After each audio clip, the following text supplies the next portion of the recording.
नमस्कार. आज आपण इथे तीळ टाकून बाजरीची मऊ लुसलुशीत खरपूस अशी बाजरीची भाकरी बघणार आहोत. इथे भाकरी मऊसूद व इथे भाकरीला तडा जाऊ नये यासाठी काय करायचे तेही मी या व्हिडिओमध्ये सांगितलेले आहे. चला तर मग आज आपण संक्रांती स्पेशल तिळाची मस्त खमंग अशी बाजरीची भाकरी बघणार आहोत. जास्त वेळ न घालवता रेसिपीला सुरुवात करूया. तुम्ही इथे बघू शकता अगदी टम्म फुगलेली इथे भाकरी झालेली आहे, मऊसूद अशी. चला तर मग मी हिमगौरी तुमचे खूप खूप स्वागत करत आहे माझ्या हिमगौरी लाईफ या यूट्यूब चॅनलवर. आणि आपण रेसिपीला सुरुवात करूया. मी इथे एका वाडग्यामध्ये ताजे 4-5 दिवस दळून आणलेले इथे बाजरीचे पीठ घेतलेले आहे आणि इथे वाटीत पांढरे तीळ घेतलेले आहेत. आता जर बाजरीचे पीठ तुमचे खूप दिवस झाले असेल, 15-20 दिवस दळून आणलेले, तर तुम्ही इथे गरम पाणी वापरू शकता. इथे मी थंडच पाणी वापरलेले आहे. जास्त दिवसाचे पीठ असेल तर तुम्ही गरम पाण्याने पीठ चांगले मळून घ्या. आता मी इथे थंड पाण्यानेच हे पीठ मळून घेणार आहे, कारण का ताजं ताजं पीठ आहे. इथे छान अशा मऊसूद भाकरी होतात ताज्या पिठाच्या. जर पीठ जास्त दिवस झाले असेल तर बाजरीचे पीठ इरी जाते, त्यासाठी आपल्याला गरम पाण्यात बाजरीचे पीठ मळायचे आहे. नाहीतर तुम्ही थंड पाण्यात ताजे पीठ असेल तर मळले तरीही चालेल. आता इथे आपल्याला हे बाजरीचे पीठ, मी इथे 2 मुठी बाजरीचे पीठ घेऊन थोडं थोडं पाणी टाकत असं चांगलं मळून घेतलेलं आहे. इथे तुम्ही बघू शकता तळाच्या हाताने आपल्याला हे पीठ चांगलं असं मळून घ्यायचं आहे. 1-2 मिनटं हे मी पीठ चांगलं मळून घेणार आहे. तुम्ही पीठ चांगलं मळलं की भाकरीही चांगल्या मऊसूद होतात व चांगल्या टम्म अशा भाकरी आपल्या फुगल्या जातात. तर तळाच्या तुम्ही बघू शकता छान असं तळाने आपल्याला हे पीठ चांगलं असं मळून घ्यायचं आहे. मी छान इथं पीठ हे मळून घेणार आहे. या बाजरीच्या पिठाला चिकटपणाही आहे, त्यामुळे तुम्हाला जितकी इथे बाजरीची पातळ अशी भाकरी थापता येईल तेवढी तुम्ही ही भाकरी थापू शकता. आता तुम्हाला मी 2 गोळा मी असे सेपरेट केलेले आहे. आता इथे एका गोळ्यात आपण पीठ थापायला घेऊया. त्या अशा प्रकारे तुम्ही प्रेस करून गोल आकार देऊन थोडंसं असं मी गोलसर करून घेतले आहे व खाली आता थोडंसं पीठ आपल्याला असं टाकून घ्यायचं आहे, स्प्रिंकल करायचं. आणि अशा 4 बोटांनी असं हळूहळू आपल्याला ह्या भाकरी थापून घ्यायच्या आहेत. ज्यांना भाकरी थापता येत नाही तेही अशा प्रकारे 4 बोटांनी हळूहळू थापून अशा प्रकारे भाकरी ट्राय करून बघू शकता, थापू शकता.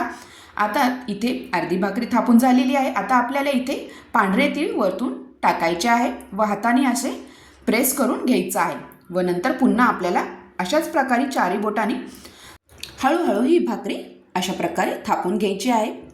इथे मी पातळ अशी भाकरी इथे थापून घेणार आहे. तुम्हाला मी अजून एकदम तुम्ही पापडागतही ही बाजरीची भाकरी थापू शकता. तुम्हाला जितकी पातळ हवी आहे तितकी तुम्ही इथे भाकरी पातळ थापू शकता. अशा प्रकारे इथे मी पूर्ण भाकरी थापून घेतलेली आहे. आता साईडला तवाही गरम करायला ठेवलेला आहे. तवा चांगला गरम झाला वरच आपल्याला भाकरी टाकायची आहे. आता अलगद हाताने अशा प्रकारे आपल्याला भाकरी उचलायची आहे. आता तवाही चांगला तापलेला आहे. जर तवा तापला नसेल तर भाकरी आपली पातळ होईल. आता भाकरी तव्यावर टाकल्यानंतर वरच्या साईडनी आपल्याला इथे पाणी लावून घ्यायचं आहे. तर हाताने मी पूर्ण असं पाणी लावून घेतलेलं आहे. जर जास्तीचं पाणी असेल तर तुम्ही अशा प्रकारे साईडला करून हे पाणी, जास्तीचं पाणी काढून घेऊ शकता. तर पाणी लावल्यानंतर आता हे वरचं पाणी आपण जे लावलेलं आहे ते पूर्ण सुकून द्यायचं नाही आपल्याला. पाणी थोडंसं सुकलं की नंतर आपल्याला भाकरी पलटी करून घ्यायची आहे. आता वरचं भाकरीला लावलेलं पाणी पूर्ण सुकलं आणि तुम्ही पलटी केली तर भाकरीला खालच्या साईडनी तडा जाते. तुम्ही बघू शकता पूर्ण खालच्या साईडनी भाकरी इथे चांगली भाजली गेलेली आहे.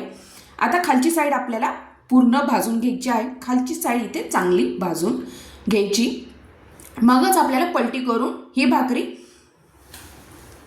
फुगेपर्यंत भाजून घ्यायची आहे. तर बघा खालची साईड चांगली भाजत आलेली आहे. गोल गोल फिरून मी पूर्ण साईडनी ही भाकरी भाजून घेणार आहे.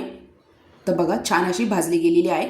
आता पलटी करून आता मी हलवणार नाही ही भाकरी. तुम्ही बघा आपोआप पूर्ण टम्म अशी ही तर भाकरी आपली बाजरीची फुगणार आहे. अशा प्रकारे मस्त इथे पातळ आपली इथे मऊसूद इथे भाकरी झालेली आहे. मस्त इथे तीळ लावल्यामुळं अगदी चविष्ट लागते ही बाजरीची भाकरी. आपण संक्रांतीला आवर्जून अशा प्रकारे तिळाची बाजरीची भाकरी करतच असतो आणि त्यासोबत भोगीची भाजी. आता मी तुम्हाला छोटा गोळा घेऊन इथे एकदम पातळ अशी पापडागत इथे भाकरी थापून दाखवणार आहे. तुम्ही बघा इथे छोटंसंच मी इथे गोळा घेतलेला आहे पिठाचा आणि अशा चारी बोटांनी आपल्याला हळूहळू थापून गोल गोल करत ही भाकरी थापून घ्यायची आहे. ज्यांना भाकरी येत नाही तेही अशा प्रकारे भाकरी थापायचा प्रयत्न करू शकता. तर पूर्ण साईडने असं मी प्रेस करत आणि आता तीळ लावून घ्यायचे आहे. तीळ टाकल्यानंतर आपल्याला हाताने असं दाबून घ्यायचं आहे जेणेकरून भाकरीला हे तीळ चिकटले जातील. आणि पुन्हा अशाच प्रकारे इथे भाकरी थापून घ्यायची आहे. तर बघा जेवढी पातळ इथे भाकरी मला थापता येतील तेवढी मी इथे थापून घेणार आहे. अगदी पातळ इथे बाजरीची भाकरी थापली गेलेली आहे. छोटासाच मी इथे बाजरीचा पिठाचा गोळा घेतलेला आहे. अशा प्रकारे तुम्हाला जितकी पातळ मीडियम भाकरी थापायची आहे तेवढी तुम्ही इथे थापू शकता. मस्त पातळ अशी इथे बाजरीची भाकरी थापलेली आहे. तुम्ही बघू शकता एकदम पातळ इथे मी थापलेली आहे ही भाकरी. आता अशाच प्रकारे आपल्याला मी आधी सांगितल्याप्रमाणे इथे आपल्याला भाकरी ही चांगली भाजून घ्यायची आहे. तवरचं पाणी लगेच सुकतं पातळ थापल्यामुळे आणि लगेच पलटी करून घेणार आहे. तर बघा आता खालच्या साईडने आपल्याला चांगलं भाजून घ्यायचं आहे.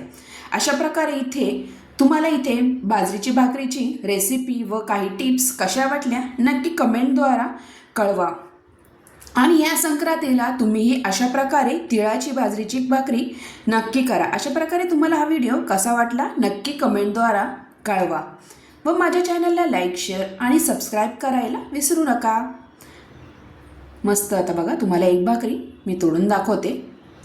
मस्त असा पापुद्रा सुटलेला आहे. मस्त तुम्ही वरतून तूप लावून ही बाजरीची भाकरी खाऊ शकता गुळासोबतही. अशा प्रकारे तुम्ही हा व्हिडिओ शेवटपर्यंत बघितल्याबद्दल तुम्हा सगळ्यांचे खूप खूप धन्यवाद. पुन्हा भेटूया अशाच नवीन रेसिपीसोबत. तोपर्यंत तुम्हा सगळ्यांना बाय बाय. थँक्यू.